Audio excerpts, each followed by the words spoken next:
Seja muito bem-vindo ao canal Apologia com P. Eu sou o pastor Paulo Sérgio Batista e esse é o quarto vídeo da nossa série de 7 vídeos sobre fé na ciência. Hoje tratando um pouco sobre a crença no progresso científico. É exatamente isso, a crença no progresso científico. Segundo o dicionário Rollins da língua portuguesa, progresso é definido como desenvolvimento, evolução, movimento para frente, avanço, expansão, modernização. Essas são as definições que nós encontramos no dicionário de língua portuguesa sobre a palavra progresso. Tem uma história muito interessante sobre essa ideia, como surgiu a ideia de progresso. Porque a ideia de progresso nunca tinha surgido, por exemplo, dentro da ciência antiga. Em nenhum período da humanidade se desenvolveu a ideia de que a ciência ia levar a humanidade, ou ela mesma fazia parte de um progresso de conhecimento. E aí nós temos, por volta do século XVII, o começo dessa ideia que vai se fortalecer e se modernizar até meados do século XIX. Um dos pontos interessantes é que tudo isso surgiu a partir das crenças religiosas dos primeiros cientistas, ou os fundadores, os pensadores que deram início a tudo isso que nós chamamos de ciência moderna. E aí nós estamos falando de século XVI, XVII, XVIII, XIX, ou seja, durante esse período, todas essas ciências, algumas, nós temos ciências novas, já surgidas no século XX, mas a base daquilo que nós chamamos de ciência moderna começa nesse período. O que é muito interessante é que eles viam essas mudanças que estavam acontecendo, as mudanças que ocorreram a partir das questões astronômicas. Vocês lembram que nos vídeos anteriores falamos sobre a questão do geocentrismo e depois do heliocentrismo e como essas visões de geocentrismo e heliocentrismo foram se alternando na história até que chegassem em Nicolau Copérnico e depois Galileu Galilei e formasse aquilo que nós conhecemos como astronomia moderna.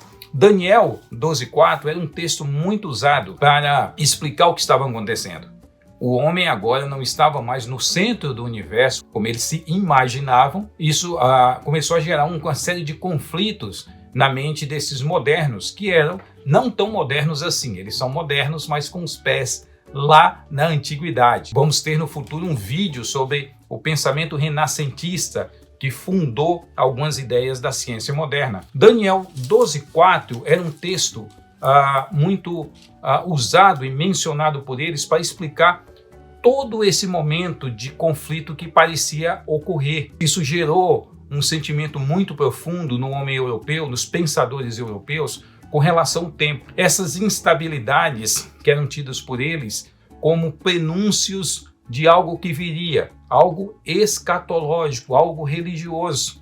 Então eles começaram a pensar que essas mudanças no mundo, que agora tiravam o homem do chamado centro do universo e agora o colocaram na periferia ou girando em torno do Sol, que isso gerava mudanças profundas na mente e no coração humano. Um dos textos para que houvesse a ideia do progresso, que legitimasse a ideia do progresso, era Daniel 12:4, que diz: mas você, Daniel, feche com um selo as palavras do livro até o tempo do fim.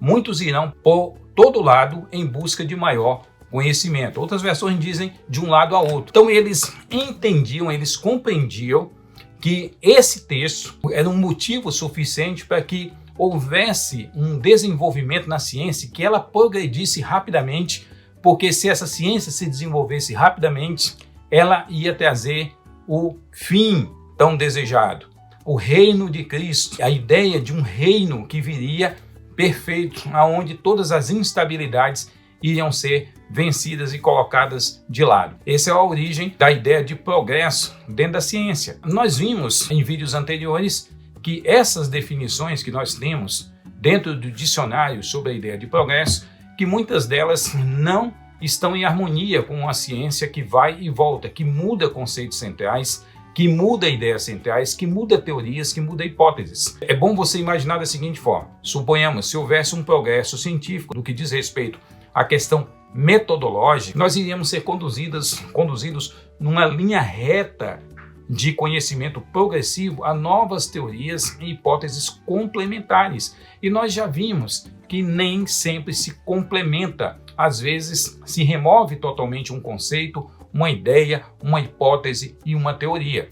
Portanto, quando nós falamos da questão de ciência e progresso, nós devemos lembrar que ela não fazia parte da ciência em si e que ela é um ideal filosófico. Você pode estar pensando, mas eu consigo ver tantas coisas de tecnologia que demonstram a progressão da ciência, mas eu quero que você entenda uma coisa. É importante nós percebermos algumas questões de rupturas e continuidades, como já foi falado nos vídeos anteriores sobre a ciência. E aí tem um ponto bem importante. Não quer dizer que porque algumas coisas mudaram ou melhoraram, que nós vamos definitivamente acreditar que está havendo um progresso no pensamento científico. Eu vou dar algumas ideias dentro das ciências da vida, principalmente no finalzinho do século XVIII e durante todo o século XIX até meados do século XX, tivemos ciências como a frenologia e a eugenia. A frenologia era uma ciência, né,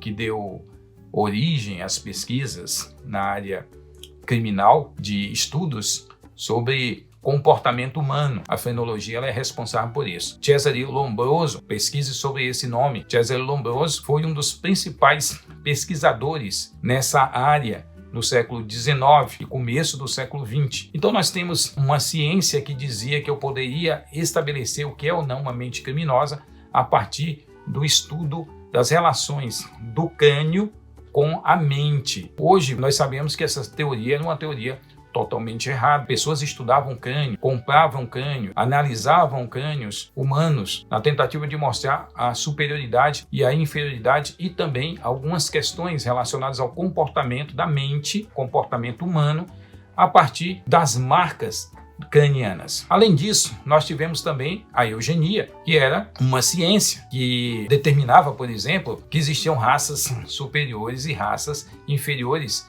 e por isso teria que haver a purificação da raça. Se via o Brasil, por exemplo, como um local que tinha muito problema. Um dos problemas de desenvolvimento do país era a mistura, a miscigenação. E aí nós temos nomes importantíssimos da ciência nacional, como Nina Rodrigues. Por exemplo, não apenas ele, mas Nina Rodrigues foi um dos nomes importantes na área de estudo da eugenia, propondo essa questão da purificação da raça. Mas o que isso produziu? Essas ciências da época, ciências da vida, ciências biológicas, elas produziram ideias muito complexas. Quando Darwin escreveu Origem das Espécies em 1859, já havia estudos, não é, desde o final do século XVIII, como eu já tinha falado. Darwin está escrevendo, né, no começo da segunda metade do século XIX, 1859, e ele traz a sua teoria da evolução das espécies, não da origem da vida, mas da evolução das espécies, de uma forma aleatória. Isso tudo influenciou muito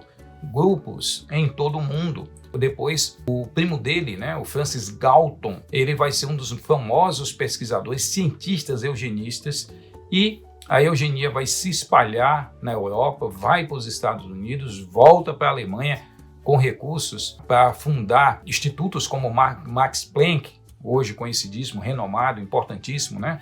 Instituto de pesquisa, que foi fundado a partir de verba da Fundação Rockefeller norte-americana para estudos eugênicos. Se não me engano, é o Instituto Kaiser Wilhelm, alguma coisa do tipo. Então nós temos um dos grandes laboratórios, um dos grandes centros de saber hoje da atualidade, foi fundado com pesquisas eugênicas. E essas pesquisas, esse desenvolvimento chamado da ciência, gerou, por exemplo, o Holocausto dos judeus. Exatamente. Muita tecnologia foi usada nos fornos, nos usos de substâncias, nas pesquisas com fetos humanos e com judeus e outros grupos que eram presos, não é? Que eram ali colocados presos para serem usados como cobaias em experimentos nazistas. A ideia de raças inferiores e superiores, a própria frenologia foi usada pelos nazistas para mostrar que os judeus eram uma raça inferior. Então nós temos o nazismo fazendo uso da ciência, e esse nazismo que fez uso da ciência fez com que muitas pessoas fossem usadas aí, né, como meios de pesquisas. Tivemos também em tudo isso a pesquisa da bomba atômica, o uso da bomba atômica na Segunda Grande Guerra Mundial. Então é interessante nós entendermos como nem sempre a ciência parte de uma linha de progresso, porque o progresso não é inato ao pensamento científico. O progresso surgiu a partir de uma filosofia baseada na religião e em crenças sobre a ideia do progresso. Essa ideia entrou dentro do pensamento científico e essa ideia se demonstrou mais como uma teoria que não deu certo em muitos momentos da história da ciência do que como um fato. Então, olhe a ciência como algo importante, um saber que tem proporcionado muitas coisas interessantes, mas não crie idolatria pela ciência, porque ela é apenas mais um saber humano, e o mito do progresso surge com crenças num tipo de milênio, em um momento de plenitude, onde todas as coisas seriam melhores. Não é isso que a ciência proporcionou. Tivemos, na Segunda Grande Guerra, uso de conhecimento científico de alto nível para destruir o homem, para matar pessoas. Nunca se matou tanta gente de uma vez só, como se conseguiu, por exemplo, com a bomba atômica. E tudo isso graças ao conhecimento científico. Nós vamos ter outros vídeos discutindo sobre outras questões da ciência no futuro. Não esqueça de dar um like, ativar as notificações, se inscrever no canal. Vem aí muitos outros trabalhos interessantes para ajudá-lo a entender melhor todas essas questões e entendendo melhor cada um desses assuntos que nós vamos tratar aqui, que vão ser assuntos na área de teologia, de apologética, né, de ciência, para que você tenha aí capacidade de diálogo e uma compreensão mais aprofundada dos assuntos aqui estudados. Que Deus os abençoe, seja muito bem-vindo ao canal e que possamos a cada dia crescer na graça e no conhecimento do nosso Senhor e Salvador, Jesus Cristo.